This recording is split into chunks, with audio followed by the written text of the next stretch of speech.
바이블 GPS 제89일입니다. 성경을 읽는 바른 자세. 초기 기독교는 로마 황제들의 박해 속에서 성장했습니다. AD 49년 클라우디오 황제는 로마에 있던 유대인들을 다 추방했는데, 이는 회당에서 유대인들과 유대인 그리스도인 간의 분쟁이 갈수록 심해졌기 때문입니다.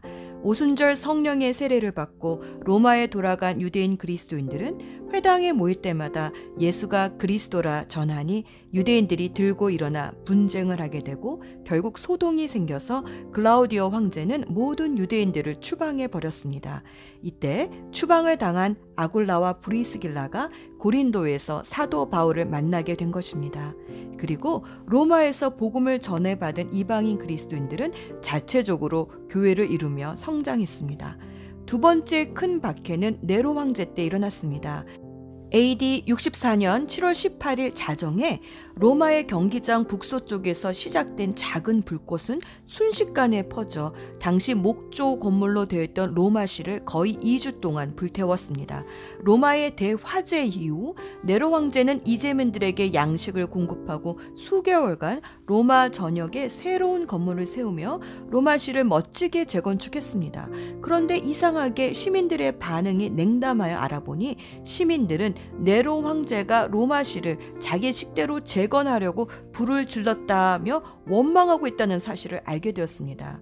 네로는 자신을 향한 로마 시민들의 적개심을 돌리고자 불을 지른 것은 기독교인들이었다며 기독교인들에 대한 엄청난 박해를 하기 시작했습니다. 로마의 역사가 타키투스는 이 사건을 이렇게 기록했습니다. 그들은 기독교 신자에 대한 사형 집행을 오락삼아 자행했다. 양 가죽을 입혀 맹수에 찌기게 했으며 십자가로 처형하고 밤중에 거리를 비춰줄 가로등 대신에 저들을 매달아 놓고 코르타르를 칠한 후 불을 질렀다. 어떤 때는 공연장에서 기독교를 살해하는 무대를 꾸며 네로 자신이 관객과 섞여 구경하거나 전체를 몰고 등장하기도 했다. 그러나 아무리 기독교 신자들을 무거운 죄목으로 처형을 해도 사람들은 동정하였다. 그들은 나라의 이익과 상관없이 한 개인의 잔혹한 속성 때문에 희생되었기 때문이다. 이러한 사태 때문에 그리스도인들은 복잡한 미로를 꾸민 통로와 지하 무덤, 즉 카타콤에서 생활하기 시작했습니다. 이러한 배경 속에서 로마 그리스도인들을 격려하기 위해 마가복음이 쓰여졌고, 유대 그리스도인들을 격려하기 위해서는 히브리서가 쓰여졌습니다. 세 번째 박해는 AD 81년에서 96년 도미티아누스 황제 때 일어났습니다. 보통은 황제가 죽었을 때 선정을 베푼 좋은 왕들은 신격화해서 로마 시민들이 신전에 찾아가 죽은 황제들을 위해 향불을 피우곤 했는데, 도미티아누스는 살아있을 때 신이 되어 황제 숭배를 받고 싶었습니다. 이것은 특히 유대인들과 그리스도인들에게 심한 반발을 일으켰는데, 도미티아누스는 로마시만 박해한 것이 아니라 멀리 소아시아 지방까지 그리스도인들을 박해했습니다. 이 박해의 여파 속에서 사도 요한이 밤모섬에 유배되어 요한계시록을 기록하게 되었습니다. 이렇게 기독교는 많은 순교자들의 피 위에서 세워졌습니다. 오늘의 여정, 오늘은 성경의 마지막 계시인 요한계시록의 1에서 11장까지 읽습니다. 묵시 혹은 계시 그러면 이 세상의 마지막 날, 종말 이런 것을 상상하는데, 계시란 숨겨져 있던 것을 드러낸다는 의미입니다. 요한계시록은 당시 핍박 중에 있었던 성도들에게 숨겨져 있던 하늘을 보여주므로 이 땅의 환란을 하늘의 관점에서 볼 수 있게 해주었습니다. 계시록은 많은 상징들이 나오는데 구약의 배경 속에서 나온 표현들이기 때문에 1세기의 그리스도인들에게는 마치 연인들끼리 통하는 암호처럼 낯익은 상징들이었습니다. 그래서 우리도 이 상징들을 이해하려면 구약과 1세기의 배경 속에서 해석해야 합니다. 예를 들어 양은 예수님, 용은 사탄, 독수리는 심판지, 짐승은 이 세상의 왕들, 개구리, 메뚜기, 지진 등은 재앙, 바람은 생명, 구름은 하나님의 영광을 상징합니다. 또 숫자도 상징적인 의미가 있는데 일은 하나님, 이는 인간의 수, 삼은 삼위일체 하늘의 수, 사는 동서남북을 가리키는 땅의 수, 7은 완전수. 따라서 666은 완전 7에 이르지 못하는 실패의 수 6이 거듭 반복되므로 그리스도와 복음을 거절한 사탄의 세력을 상징합니다. 10은 이 땅의 충만을 상징하는 완전수이고 12는 하나님께 선택받은 수를 말하는데 이 선택받은 수와 충만을 뜻하는 10의 수를 거듭 곱한 14만 4천이라는 수는 하나님께서 택하신 자들을 완전히 구원하셨다라는 의미입니다. 많은 상징적인 표현들이 쓰여서 난해해 보이긴 하지만 요한계시록은 수수께끼 책으로 쓰신 것이 아니라 당시 큰 환난 중에 있던 성도들에게 두려워하지 말아라, 내가 있잖니 하며 소망을 주시는 예수님의 메시지입니다. 계시록을 이해하려면 지금 우리가 살고 있는 이 시대가 어떤 시대인지를 알아야 합니다. 성자 예수님이 이 땅에 오셨을 때 회개하라, 하나님의 나라가 가까이 왔다라고 선포하셨습니다. 예수님이 이 땅의 왕으로 임하는 새 시대가 열린 것입니다. 하지만 그렇다고 해서 옛 시대가 사라진 것은 아닙니다. 계시록 21장과 22장에서 말씀하시듯이 예수님이 다시 오셔서 새 하늘과 새 땅으로 이 땅을 완전히 갈아입힐 때까지 성도는 옛 시대와 새 시대가 겹쳐 있는 이 시대를 살아가야 합니다. 그래서 예수님을 주로 시인한 성도들은 믿음으로 새 시대를 살지만 아직 예수님을 주로 시인하지 않는 사람들은 옛 시대를 살게 되어 있습니다. 그래서 이 두 시대 사이의 긴장과 갈등을 성도들은 경험하게 됩니다. 성도는 이 시대를 살면서 예수님이 이미 되찾으신 권세를 가지고 이 세상 임금이었던 사단으로부터 하나님의 나라를 되찾는 마지막 남은 전쟁을 소탕 작전처럼 싸우는 사람들입니다. 하나님은 구원하실 백성들의 수가 다 찰 때까지 기다리시며 성도들이 이 땅에서 하나님의 나라를 계속 확장해 갈 수 있도록 성령님을 보내주셔서 돕고 계십니다. 계시록은 이 영적인 전투의 과정을 스펙터클한 이미지로 보여줍니다. 예수님은 계시록 1장에서 이 싸움에서 승리하신 영광스러운 모습으로 요한에게 나타나셔서 이 영적 전쟁의 본질과 또 그 마지막을 계시해 주십니다. 교회는 이 땅에서 이 영적 전투를 치르는 그리스도의 몸된 공동체입니다. 그래서 예수님은 2에서 3장까지 이 땅의 교회들을 상징하는 소아시아의 7교회에게 승리하는 자에게는 상을 주시겠다 격려하십니다. 또 사탄의 공격을 받아 교회에서 취약해진 부분들이 무엇인지 보여주시며 책망도 하십니다. 예를 들면 에베소 교회는 첫사랑을 잃어버렸고 버가모 교회는 거짓 가르침을 내버려 둠으로 복음을 변질시켰고 두아디라 교회도 거짓 선지자를 그대로 허락했으며 사대 교회는 이름만 그리스도인이었고 라오디게아 교회는 주님과의 친밀한 교제를 잃어버리고 미지근해지므로 예수님께서 문 밖에 서서 두드리고 계시는 교회가 되어버렸습니다. 하지만 서머나 교회와 빌라델피아 교회는 예수님의 칭찬만 받습니다. 7교회에 보내시는 예수님의 메시지를 들으며 교회의 주인 되시는 예수님이 교회의 모든 사정들을 잘 알고 계시는구나 위로를 받게 됩니다. 이 싸움은 믿음으로 끝까지 인내하는 자들이 승리합니다. 예수님께서 인내하라는 격려를 우리도 함께 믿음으로 받으며 읽어봅시다. 4장부터는 사도 요한을 하늘로 부르셔서 하늘 보좌의 모습을 보여주시고 5장에서는 7봉인이 된 두루마리를 받으시는 어린 양 예수님의 모습을 보여주심으로 이 영적 전쟁의 본질을 보여주십니다. 6장과 7장에서는 이 싸움을 승리하신 어린 양이 봉인을 하나씩 뗄 때마다 4번째 봉인까지 흰 말, 붉은 말, 검은 말, 창백한 말을 탄 사람들이 재앙을 가져오는 것을 보여주고 5번째 인을 떼자 순교당한 자들의 호소가 나옵니다. 그 호소를 들으시고 6번째 인을 떼시는데 하나님이 큰 심판을 내리십니다. 하나님의 심판 후 7장에서는 교회를 상징하는 14만 4천 명이 그 이마에 도장을 받고 나라와 민족, 언어를 초월하여 나온 엄청난 무리들이 하나님 보좌와 어린 양 앞에 서서 찬양을 부르며 하나님의 위로를 받습니다. 8장과 9장에서는 7번째 인을 떼는데 이때부터 나팔 재앙이 시작됩니다. 하지만 이마에 하나님의 도장을 받은 사람들은 해를 받지 않습니다.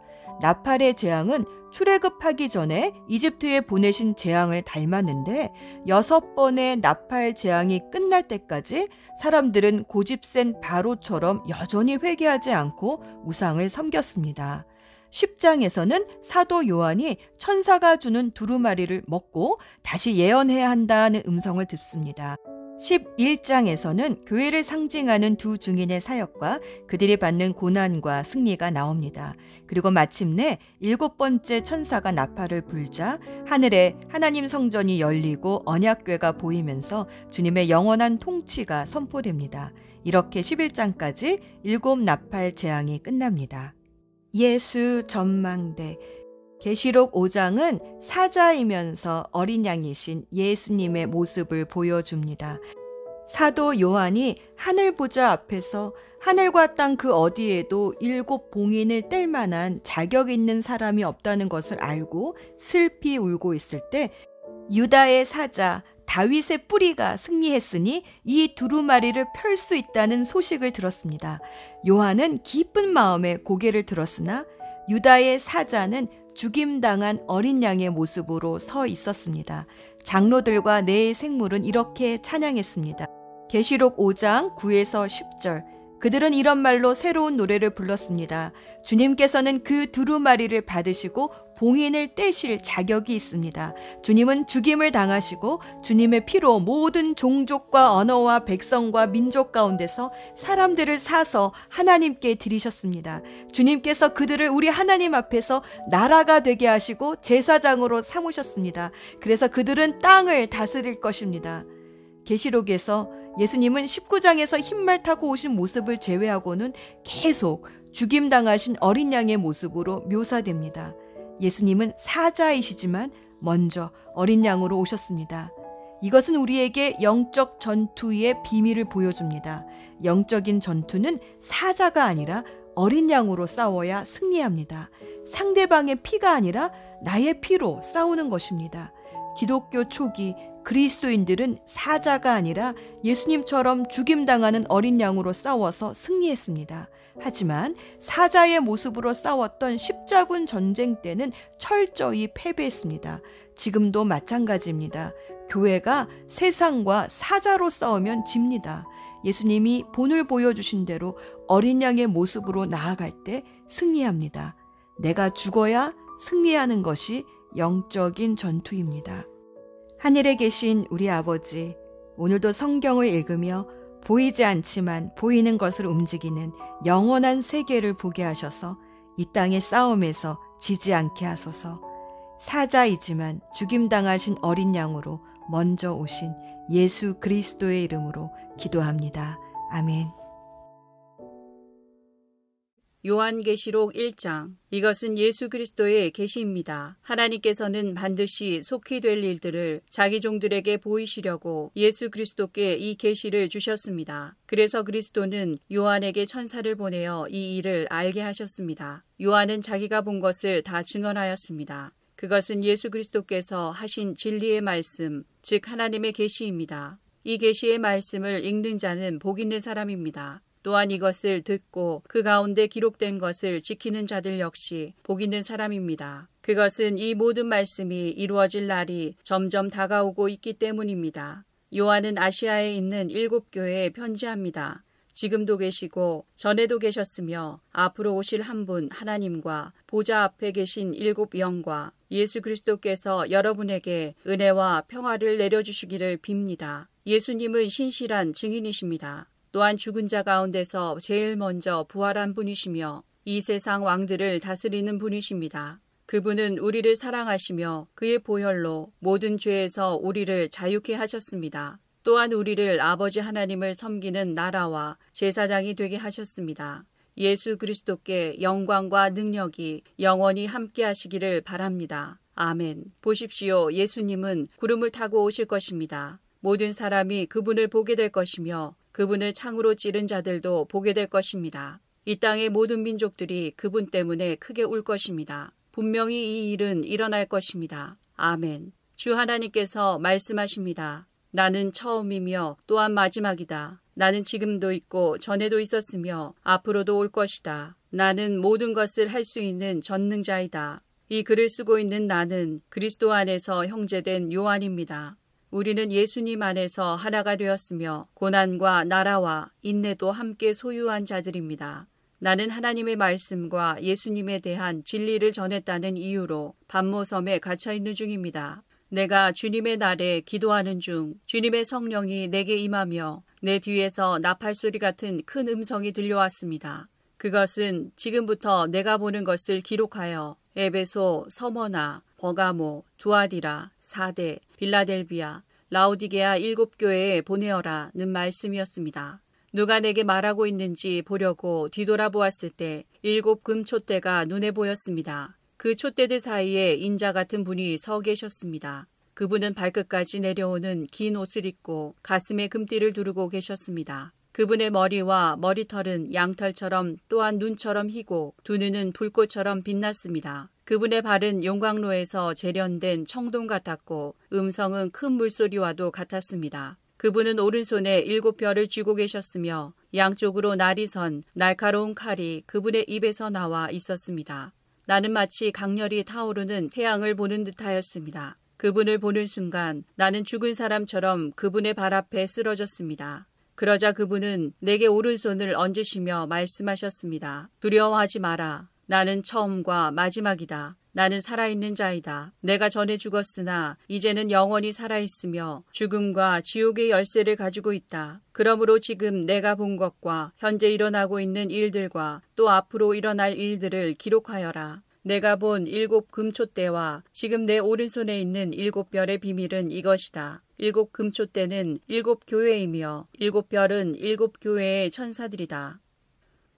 요한계시록 2장. 에베소 교회 지도자에게 이렇게 써서 보내어라. 오른손에 7별을 쥐고 7 금촛대 사이를 걸어다니시는 분의 말씀이다. 나는 내 행위를 알고 있다. 그 수고와 인내, 또 내가 악한 자들을 그대로 두지 않고 스스로 사도인 척하는 자들을 시험하여 그들이 가짜인 것을 밝혀낸 일도 잘 알고 있다. 너는 나를 위해 고난을 참고 낙심하지 않으며 잘 견뎌주었다. 그러나 너를 책망할 일이 한 가지 있다. 그것은 내가 나를 처음만큼 사랑하지 않고 있다는 사실이다. 이전에 내가 나를 어떻게 사랑했는지 그때를 돌이켜보아라. 어디서 잘못되었는지 생각하고 회개하여 예전처럼 행하도록 하여라. 만일 내가 회개하지 않으면 내가 가서 내 촛대를 그 자리에서 치워버릴 것이다. 그러나 니골라파가 하는 짓을 미워한 것은 잘한 일이다. 나도 그것을 미워한다. 귀 있는 자는 성령께서 교회에게 하시는 말씀을 잘 들어라. 승리하는 자에게 하나님의 동산에 있는 생명나무의 열매를 먹게 하겠다. 서머나 교회 지도자에게 이렇게 써서 보내어라. 처음과 마지막이며 죽었다가 다시 살아나신 분의 말씀이다. 내가 당하는 고난과 가난한 사정을 내가 알고 있다. 하지만 사실 내가 참 부자이다. 너를 욕하고 비난하는 자들이 있다는 사실도 안다. 그들은 자기들 스스로를 유대인이라고 하지만 사실은 사탄에게 속한 자들이다. 그러니 앞으로 일어날 일들을 두려워하지 마라. 악마가 너희들을 시험하려 너희 중 몇몇을 감옥에 가두고 10일 동안 고난을 겪게 할 것이다. 그러나 죽는 그 순간까지 신실하게 믿음을 지키라. 그러면 생명의 면류관을 내게 줄 것이다. 귀 있는 자는 성령께서 교회에게 하시는 말씀을 잘 들어라. 승리하는 자는 두 번째 죽음으로 말미암아 해를 당하지 않을 것이다. 버가모 교회 지도자에게 이렇게 써서 보내어라. 양쪽에 날이 선 날카로운 칼을 가진 분의 말씀이다. 나는 내가 살고 있는 곳이 어떤 곳인지 알고 있다. 사탄이 권세를 쥐고 있는 그런 도시에서 너는 나를 향한 믿음을 굳게 지키고 있다. 나의 신실한 증인 안디바가 그곳에서 순교할 때도 너는 나를 믿는 믿음을 저버리지 않았다. 하지만 몇 가지 내게 책망할 일이 있다. 너희 가운데 발람의 가르침을 따르는 무리들을 왜 그대로 보고만 있느냐. 발람은 발락을 시켜 이스라엘 백성들이 죄를 짓도록 부추겼다. 이스라엘 백성들이 우상에게 바친 제물을 먹고 음란한 죄를 지었던 것을 알고 있지 않느냐. 또 니골라파의 가르침을 따르는 자들도 너희 가운데 보인다. 회개하고 태도를 고쳐라. 그렇지 않으면 내가 속히 가서 내가 갖고 있는 칼로 그들을 칠 것이다. 귀 있는 자는 성령께서 교회에 하시는 말씀을 잘 들어라. 승리하는 자에게는 숨겨진 만나와 흰 돌을 줄 것이다. 그 돌 위에는 그것을 받는 사람 이외에는 알 수 없는 새 이름이 새겨져 있다. 두아디라 교회 지도자에게 이렇게 써서 보내어라. 불꽃같이 빛나는 눈과 빛나는 청동 같은 발을 가지신 하나님의 아들이 하시는 말씀이다. 나는 내 행위를 알고 있다. 또한 너의 사랑과 믿음과 봉사와 인내에 관해서도 그리고 처음보다 훨씬 더 열심히 이와 같은 일들을 행하고 있음도 알고 있다. 그러나 한 가지 책망할 일은 스스로 예언자라고 칭하는 여자 이세벨을 그대로 두고 보고만 있는 일이다. 그 여자는 내 백성을 거짓된 가르침으로 잘못 인도하고 있으며 우상에게 바친 제물을 먹게 하고 음란한 죄를 짓도록 부추기고 있지 않느냐. 내가 그 여자에게 회개할 기회를 주었으나 그녀는 뉘우치지 않았다. 그러므로 내가 그녀를 고통 중에 내던져 신음하게 하고 똑같이 음란한 죄를 짓는 자들에게도 그러한 고통을 줄 것이다. 만약 지금 바로 잘못을 뉘우치고 돌아오지 않으면 즉시 이 일을 행할 것이다. 그 여자의 가르침을 따르는 모든 자들을 죽게 하여 내가 사람들의 마음과 생각의 깊은 곳까지 살피는 자임을 온 교회가 알도록 할 것이다. 나는 너희가 행한 대로 갚을 것이다.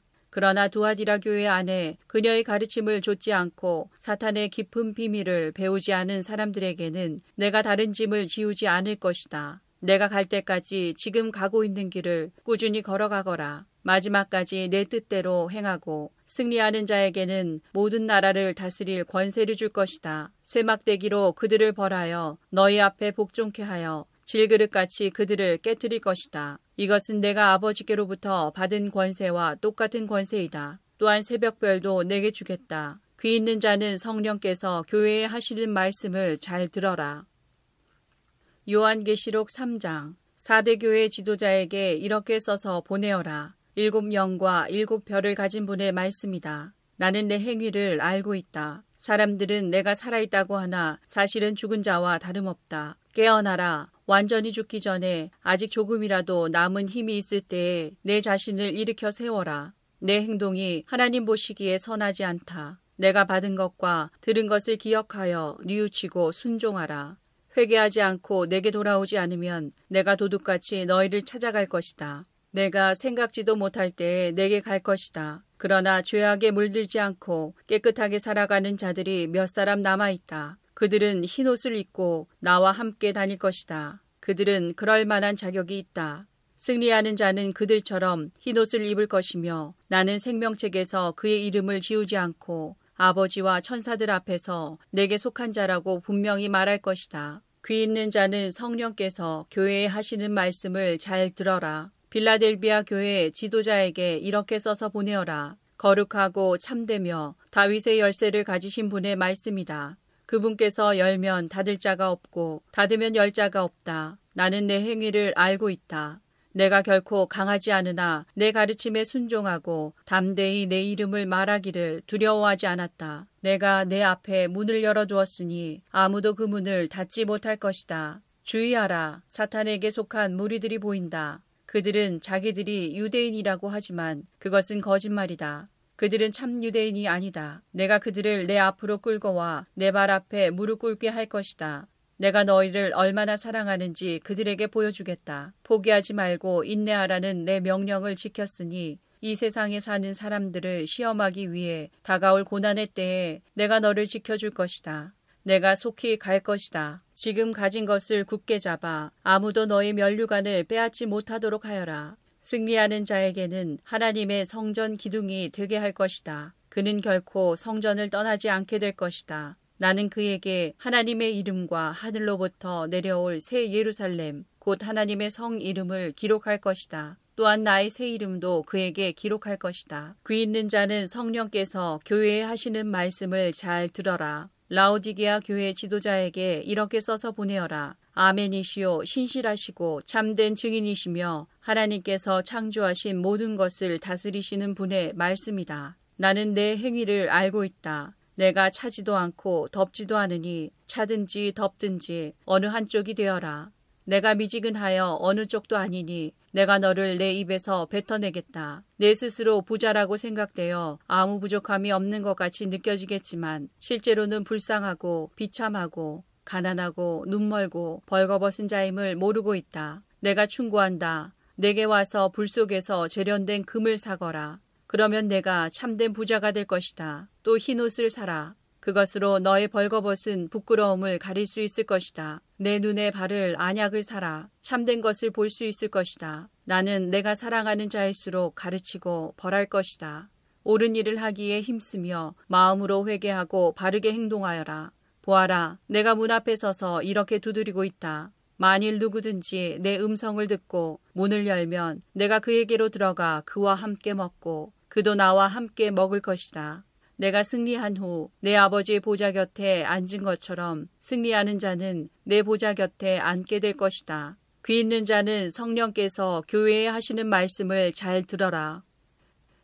요한계시록 4장. 그 후에 나는 하늘로 통하는 문이 내 앞에 열리는 것을 보았습니다. 그리고 내가 처음 들었던 그 음성, 나팔소리와 같은 그 음성이 다시 들려왔습니다. 이리로 올라오너라. 앞으로 일어날 일들을 내게 보여주겠다. 그러자 성령께서 즉시 나를 이끄시어 하늘로 올라갔습니다. 내 앞에는 한 보좌가 있었고 그 보좌에 어떤 분이 앉아 있었습니다. 앉으신 분의 모습은 벽옥과 홍옥처럼 밝게 빛나고 그 보좌는 에메랄드처럼 무지개 빛으로 둘러싸여 있었습니다. 또한 24개의 보좌가 그 주위에 있었고 그 보좌에는 흰옷을 입고 머리에 금관을 쓴 24명의 장로가 앉아 있었습니다. 번개와 천둥 소리가 보좌에서 울려 퍼졌습니다. 보좌 앞에는 7개의 등불이 켜져 있었는데 이 등불은 하나님의 7 영이었습니다. 또 보좌 앞에는 수정과 같이 맑은 유리바다가 펼쳐져 있었습니다. 보좌 중앙과 주위에는 눈이 가득한 4생물이 서 있었습니다. 첫 번째 생물은 사자 같고 두 번째 생물은 송아지 같고 세 번째 생물은 사람의 얼굴을 가지고 있었고 네 번째 생물은 날개를 편 독수리 같았습니다. 네 생물은 각각 6날개가 있었는데 날개 안팎으로 눈이 가득하였습니다. 그것들은 밤낮으로 쉬지 않고 이렇게 외치고 있었습니다. 거룩하시다, 거룩하시다, 거룩하시다. 전능하신 주 하나님, 전에도 계셨고 지금도 계시며 장차 오실 분이다. 이 생물들은 영원히 살아계시고 보좌에 앉아 계신 분께 영광과 존귀와 감사를 드리고 있었습니다. 이 생물들과 함께 24명의 장로들은 보좌에 앉으신 분께 엎드려 경배하였습니다. 보좌 앞에 자기들이 쓰고 있는 금관을 내려놓으며 이렇게 말하였습니다. 우리 주 하나님, 주님은 영광과 존귀와 능력을 받으시기에 합당한 분이십니다. 주님의 뜻에 따라 온 세상이 창조되고 또한 존재하고 있습니다. 요한계시록 5장. 나는 보좌에 앉으신 분의 오른손에 두루마리 하나가 있는 것을 보았습니다. 그 두루마리는 안팎으로 글이 씌어 있었고 7개의 도장이 찍혀 봉해져 있었습니다. 힘있는 한 천사가 큰 소리로 외쳤습니다. 누가 이 봉인을 떼고 두루마리를 펼 수 있겠는가? 그러나 하늘에도 땅에도 지하에도 그 두루마리를 펴서 읽을 만한 사람은 없었습니다. 나는 그 두루마리를 펴 읽을 사람이 없다는 것을 알고 울고 말았습니다. 그러자 장로 가운데 한 사람이 내게 말하였습니다. 울지 마시오. 유다 지파의 사자가 승리하였습니다. 그분은 다윗의 뿌리입니다. 그분께서 7군데 봉인을 떼고 두루마리를 펴실 것입니다. 그때 나는 내 생물에 둘러싸여 보좌 가운데 어린 양이 서 계신 것을 보았습니다. 장로들 역시 어린 양 주위에 서 있었습니다. 어린 양에게는 전에 죽임을 당한 듯한 흔적이 있었습니다. 그 어린 양은 7뿔과 7눈이 있었는데 그것은 세상에 보내진 하나님의 7 영을 가리키는 것이었습니다. 어린 양은 앞으로 나와 보좌에 앉으신 분의 오른손으로 두루마리를 받았습니다. 그러자 네 생물과 24명의 장로들이 어린 양 앞에 엎드렸습니다. 장로들의 손에는 검은고와 향이 가득한 금대접이 들려 있었습니다. 이 향은 하나님의 백성들이 드린 기도들입니다. 그들은 어린 양에게 새 노래로 찬양하였습니다. 주님은 봉인을 떼고 두루마리를 펴기에 합당한 분이십니다. 주님은 죽임을 당하셨고 그 흘리신 보혈의 대가로 모든 민족, 언어, 나라로부터 하나님의 백성을 사셨습니다. 피로 산 그들을 하나님 나라와 제사장으로 삼으셨으니 그들이 이 땅을 다스릴 것입니다. 그 후 나는 수많은 천사들의 음성을 들었습니다. 천사들은 보좌와 네 생물과 장로들을 둘러싸고 있었습니다. 그 수가 너무 많아 셀 수조차 없었습니다. 천사들은 큰 소리로 외쳤습니다. 죽임을 당하신 어린 양은 능력과 부귀와 지혜와 힘, 존귀와 영광과 찬양을 받으실 분이십니다. 하늘과 땅과 땅 아래 바다에 있는 모든 것들이 외치는 소리도 들었습니다. 보좌에 계신 분과 어린 양께 찬송과 존귀와 영광과 능력을 영원무궁히 올려드립니다. 그러는 동안 네 생물은 아멘으로 합창하고 장로들은 엎드려 경배하였습니다.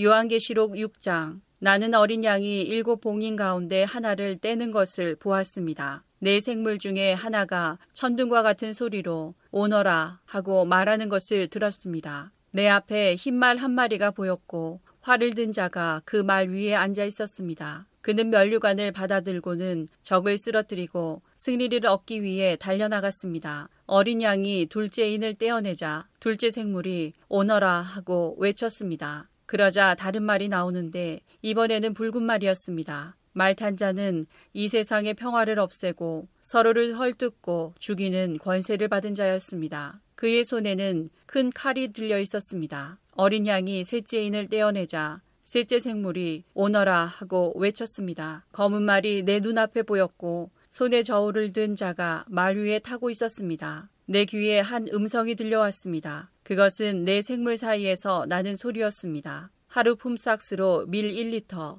아니면 보리 3리터밖에 사지 못할 흉년이 될 것이다. 그러나 올리브 기름과 포도주에는 해를 입히지 마라. 어린 양이 넷째 인을 떼어내자 넷째 생물이 오너라 하고 외치는 소리가 들렸습니다. 창백한 말이 한 마리 보이는데 그 말을 탄 자의 이름은 죽음이었습니다. 죽음의 세계가 바로 뒤를 따라오고 있었습니다. 이들에게는 전쟁과 기근과 질병과 짐승으로 세상 사람의 4분의 1을 죽일 수 있는 권한이 주어져 있었습니다. 어린 양이 다섯째 인을 떼어내자 몇몇 영혼들이 제단에 놓여져 있는 것이 보였습니다. 이 영혼들은 하나님의 말씀을 증언하고 진실한 믿음을 지키다가 순교한 영혼들이었습니다. 이 영혼들은 큰 소리로 부르짖었습니다. 거룩하고 참되신 주님, 저희들을 죽인 자들을 어느 때에야 심판하시고 벌하실 것입니까? 그러자 그들에게 흰옷 한 벌이 각각 주어졌습니다. 그리고는 아직도 그리스도를 위해 순교할 형제들이 조금 더 있으니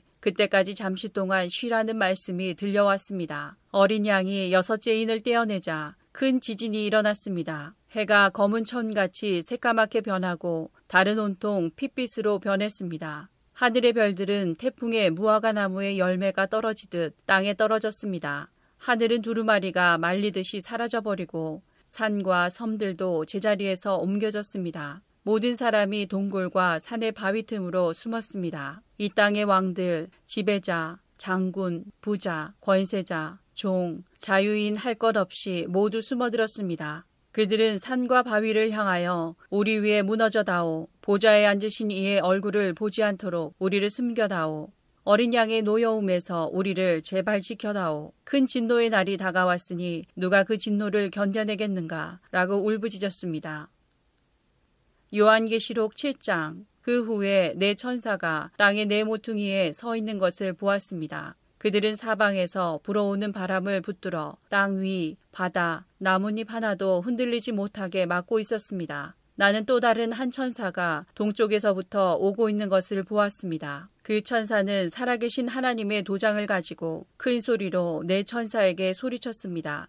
앞에 본 천사들은 이 땅과 바다를 해칠 수 있는 권한을 하나님께로부터 받은 자들이었던 것입니다. 그는 네 천사에게 말했습니다. 하나님을 섬기는 자들의 이마에 도장을 다 찍기 전에는 땅이든지 바다든지 나뭇잎 하나라도 건드려서는 안 된다. 그리고 나는 도장을 받게 될 사람들의 숫자가 14만 4천 명이라는 소리를 들었습니다. 이들은 이스라엘의 12지파에 속한 사람들의 숫자였습니다. 유다지파 12,000명, 르우벤지파 12,000명, 갓지파 12,000명, 아셀지파 12,000명, 납달리지파 12,000명, 므낫세지파 12,000명, 시므온지파 12,000명, 레위지파 12,000명, 이사갈지파 12,000명, 스불론지파 12,000명, 요셉지파 12,000명, 베냐민지파 12,000명이었습니다.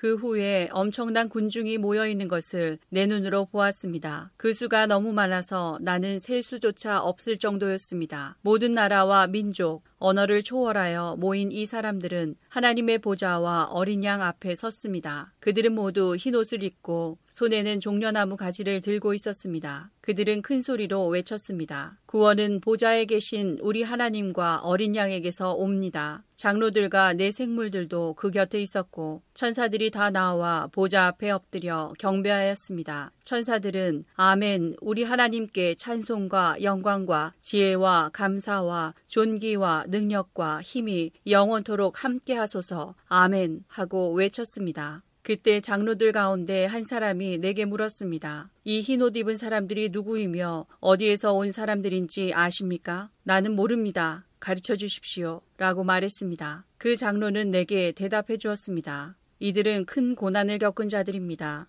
이들은 어린 양의 피로 자신들의 옷을 씻어 희게 하였습니다. 이제 이들은 하나님의 보좌 앞에 나와 그의 성전에서 하나님을 늘 섬기고 있습니다. 보좌에 계신 분이 이들을 보호해주고 있습니다. 이들은 결코 배고프거나 목마르지 않을 것입니다. 뜨거운 햇볕도 그들에게 해를 입히거나 상하게 못할 것입니다. 왜냐하면 보좌 가운데 계시는 어린 양이 그들의 목자가 되셔서 생명수가 흐르는 샘으로 인도하실 것이기 때문입니다. 그리고 하나님께서는 그들의 눈에서 흐르는 눈물을 닦아주실 것입니다. 요한계시록 8장. 어린 양이 7번째 봉인을 떼어내자 반시간쯤 하늘이 고요하였습니다. 그런 후 7명의 천사가 하나님 앞에 서 있는 것이 보였습니다. 그들은 하나님께로부터 7나팔을 받았습니다. 다른 천사 하나가 제단 앞으로 나왔습니다. 그 천사는 금향로를 들고 있었습니다. 금향로에 향을 가득 채워 성도들의 기도와 함께 보좌 앞에 금제단에 내려놓았습니다. 향의 연기가 천사의 손에서 하나님께로 올라갔습니다. 이 향과 함께 성도들의 기도도 하나님의 앞으로 올라갔습니다. 그 후 천사는 제단의 불을 향로에 가득 담아 땅에 던졌습니다. 그러자 천둥과 번개와 지진이 일어나며 큰 소리가 땅을 뒤덮었습니다. 드디어 7나팔을 손에 들고 있던 7천사가 나팔을 불 준비를 하였습니다. 첫 번째 천사가 나팔을 불자 피 섞인 우박과 불이 땅으로 쏟아졌습니다. 그러자 땅의 3분의 1이 불타고 모든 나무의 3분의 1과 풀들이 다 타버렸습니다. 두 번째 천사가 나팔을 불자 불타는 큰 산과 같은 것이 바다로 떨어져 바다의 3분의 1이 피가 되어버렸습니다. 바닷속 생물의 3분의 1이 죽고 배의 3분의 1도 파손되었습니다. 세 번째 천사가 나팔을 불자 횃불처럼 타고 있던 큰 별 하나가 하늘에서 떨어져 강의 3분의 1과 샘들을 뒤덮었습니다. 그 별의 이름은 쑥이었는데 이로 인해 물의 3분의 1이 쓰게 되어 그 쓴물을 마신 수많은 사람들이 죽었습니다. 네 번째 천사가 나팔을 불자 해와 달과 별의 3분의 1이 충격을 받아 어두워졌습니다. 이로 말미암아 낮의 3분의 1이 빛을 잃었고 밤의 3분의 1도 그렇게 됐습니다. 내가 지켜보는 동안 독수리 한 마리가 공중으로 높이 날아가며 큰 소리로 외치는 것을 들었습니다. 재난이다, 재난이다. 세상에 사는 사람들에게 재난이 온다. 남은 세 천사가 나팔을 불 때 그 재난은 시작될 것이다.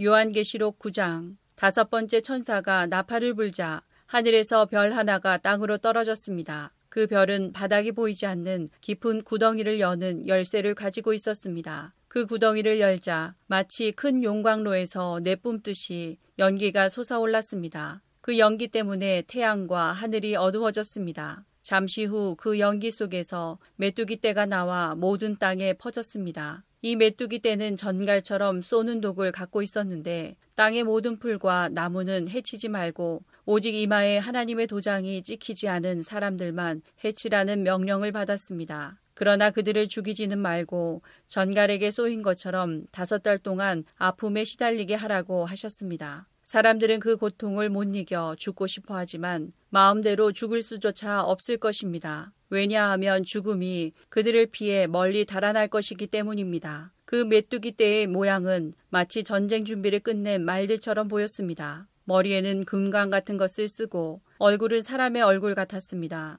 여자처럼 긴 머리털을 하고 이빨은 사자 이빨처럼 생겼으며 쇠로 된 방패막이가 가슴을 덮고 있는 듯했습니다. 또 날개 소리는 많은 전차와 말들이 전쟁터로 달려가는 소리처럼 들렸습니다. 꼬리에는 정갈처럼 쏘는 가시가 달려 있었는데 그 꼬리에 5달 동안 사람들을 괴롭힐 수 있는 힘이 있었습니다. 이 메뚜기들의 왕은 밑바닥 없는 구덩이의 수호자로 히브리어로는 아바돈, 그리스어로는 아볼루온이라는 이름을 가지고 있었습니다. 첫 번째 재난은 지나갔지만 아직도 2번의 재난이 남아 있습니다. 6번째 천사가 나팔을 불자 하나님 앞에 있는 금제단의 뿔에서 한 음성이 들렸습니다. 그 음성은 나팔을 가진 6번째 천사에게 말했습니다. 큰 유프라테스 강에 매여 있는 내 천사를 풀어주어라. 그 천사들은 그 해, 그 달, 그날, 그때를 위해 예비된 자들이었습니다. 이제 그들은 풀려나 이 땅의 3분의 1에 이르는 사람들을 죽일 것입니다. 나는 그들이 이끌 기병대의 수가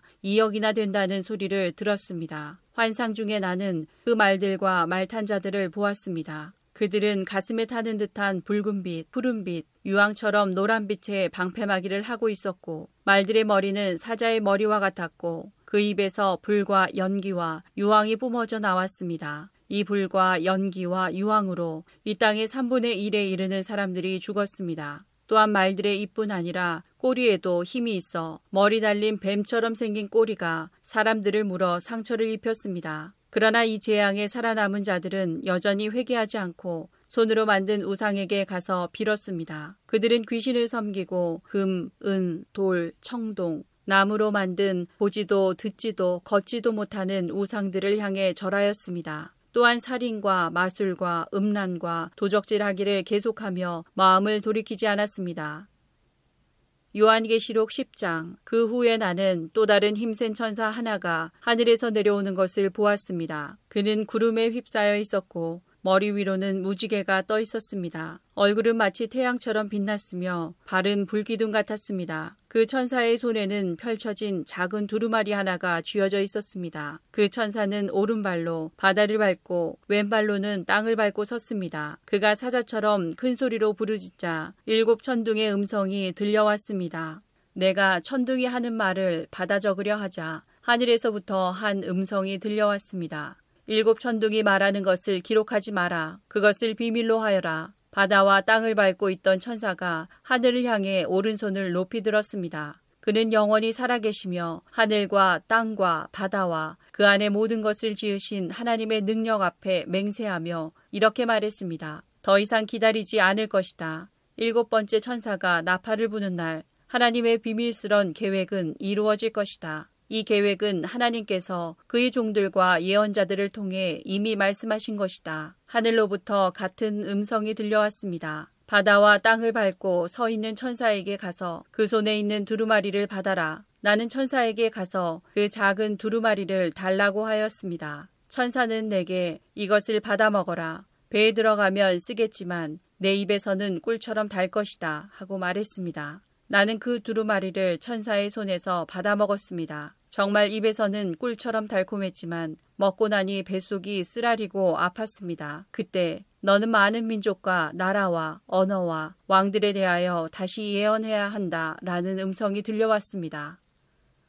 요한계시록 11장. 또 나는 지팡이처럼 생긴 잣대 하나를 받았습니다. 그때 이런 말이 들려왔습니다. 가서 하나님의 성전과 제단을 재고 그곳에서 예배드리는 사람들의 수를 세어라. 그러나 성전 바깥들은 재지 말고 그대로 두어라. 그곳은 이방인들에게 내어준 곳이다. 그들은 42달 동안 거룩한 성을 짓밟을 것이다. 내가 도중인에게 능력을 주어 1260일 동안 예언하게 할 것인데 그 둘은 굵은 삼베옷을 입고 그들의 슬픔을 나타낼 것이다. 이 두 중인은 바로 땅 위에 주님 앞에 서 있는 올리브나무 2그루와 2 촛대였습니다. 누구든지 그들을 해치려고 하면 그 입에서 불이 나와 원수들을 삼켜버릴 것입니다. 이처럼 그들을 해치는 자는 죽고 말 것입니다. 이 증인들은 자기들이 예언하는 동안 하늘에서 비를 내리지 못하게 하고 물을 피로 변하게 하며 언제라도 온 땅에 온갖 재앙을 내리게 할 수 있는 능력을 가지고 있습니다. 두 증인의 예언이 끝나고 나면 한 짐승이 나타나